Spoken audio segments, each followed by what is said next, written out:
नमस्कार भाई, मैं सारिका और इस वक्त हमारे साथ प्रदेश के कांग्रेस पार्टी के अध्यक्ष हैं राव नरेंद्र। लगातार पार्टी में एक जान फूंकने की कोशिश कर रहे हैं। कल एसआईआर को लेके थी और आज बड़ौदा और गोहाना हलके के तमाम जितने भी डिपार्टमेंट हैं उनके पदाधिकारियों की बैठक है, उसके बारे में जानेंगे और दो सवाल और मेरे उनसे भी पूछेंगे। राव साहब, सबसे पहले तो आपका स्वागत। बहुत बहुत धन्यवाद आपका और आपके दर्शकों का जी। आज थोड़ा सा तो मुझे आज की जो आपने गोहाना और बड़ौदा की बैठक ली है वो क्या खास मुद्दा था? देखिए, हमारे आदरणीय प्रभारी श्री संजय दत्त जी का हरियाणा में जिम्मेदारी संभालने के बाद से जी और चंडीगढ़ में जनरल बॉडी की मीटिंग लेने के बाद हरियाणा के तमाम सांसद, विधायक, जिला अध्यक्ष जी पार्टी के सेल डिपार्टमेंट, फ्रंटल ऑर्गेनाइजेशन का मिलने के बाद में एक कार्यक्रम बनाया कि हम सभी जिलों में जाकर के जिला कार्यकारिणी जो हमारी होती है उनसे मिलेंगे और हर विधानसभा से साथियों को बुला करके जो मुख्य मुख्य एक्टिव साथी हैं उनसे 1.5-2 घंटा हर विधानसभा को देंगे ताकि वो अपने मन की बात बता सके, कह सके संगठन को मजबूत करने के लिए और एसआईआर के बारे में खास तौर से क्या इसमें हो सकता है। तो ये हमारा कार्यक्रम चल रहा है। ठीक है। 2 फेज हम पूरे कर चुके हैं। 11वां जिला है और इस 11वें जिले के हिसाब से आज टोटल 23 जिले हैं अपने रेवेन्यू के मुताबिक।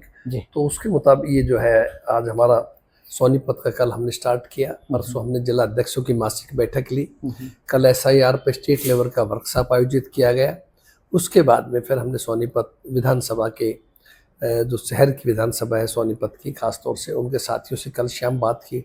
और बाकी जितनी भी विधानसभा है यहाँ पे जो भी विधानसभाएं हैं, गोहाना है, बड़ौदा है, राई है, इन सभी विधानसभा पूरे जिले की विधानसभाओं से सबको साथियों को बुला करके मिलने का क्रम जारी है। ठीक है।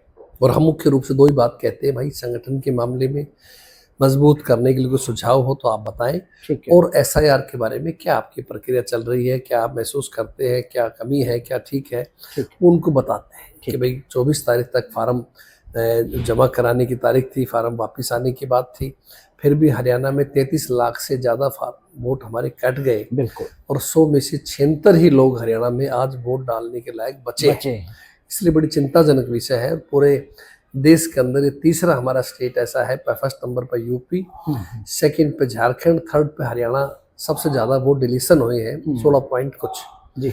तो इसलिए ये गंभीर विषय था। इसलिए हमारी इच्छा थी कि हम खुद जाए और जाकर के सबसे व्यक्तिगत रूप से मिलकर के बातचीत करें। ठीक है सर, संगठन को लेकर बहुत काम कर रहे हैं आप में तमाम फ्रंट पे, और एक कमेटी भी बनाई थी जब संगठन बना कि कोई भी अनुशासनहीनता करेगा तो उसके खिलाफ कार्रवाई करेंगे।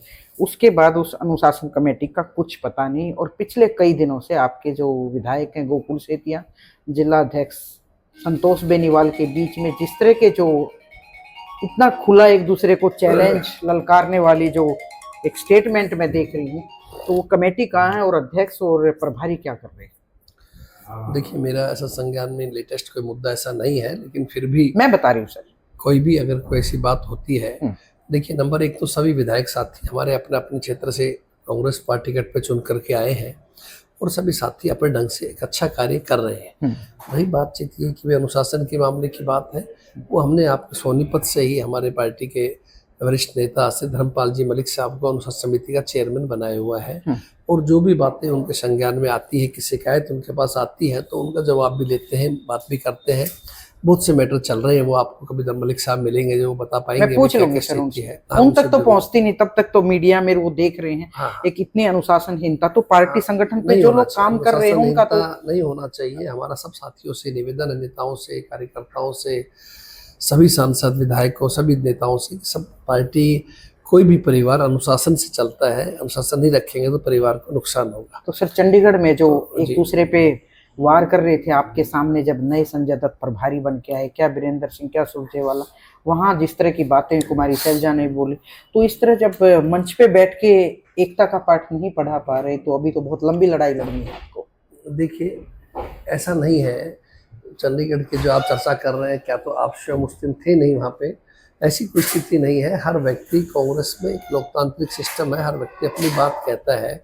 सभी साथी कह रहे थे कि कार्यकर्ताओं का सम्मान होना चाहिए, जरूरी है, काम नहीं करते नए लोगों को आना चाहिए, मतलब वो कोई बैड सेंस नहीं था। तो इसलिए ऐसी बात नहीं है, तो सभी एक दूसरे से बहुत प्यार करते हैं, सबका बड़ा आपस में मिलकर चलते हैं।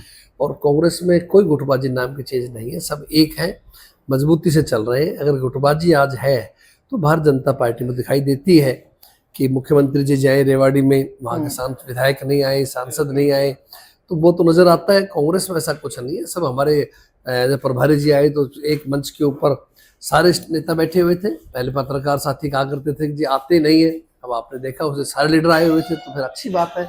इसका मतलब है कि सभी को इस मामले में एक है, सबका एक ही लक्ष्य है, पार्टी को मजबूत करना, पार्टी के संगठन को बढ़िया बनाना, पार्टी को अनुशासित बनाना, सब मिलकर काम करना, यही हमारा लक्ष्य है। सर, अभी जंतर मंतर पे जो प्रोटेस्ट हुआ उसके बाद अभी मैं एक स्टेट की प्रेसिडेंट हैं बीजेपी की, डॉक्टर अर्चना गुप्ता कह रही थी कि वहाँ आतंकवादी थे, वहाँ पत्थरबाजी थे, वहाँ उपद्रव थे। तो वो लगातार जो जैन जी हैं उनको इस तरह की भाषा का इस्तेमाल किया जा रहा है, तो कांग्रेस इस पे क्या सोचती है?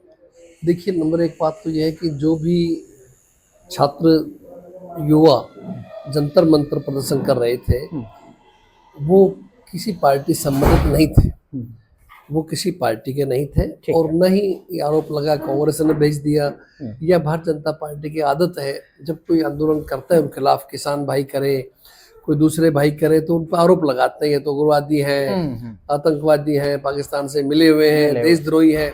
तो ये सब इनका आताश पर नजर आता है।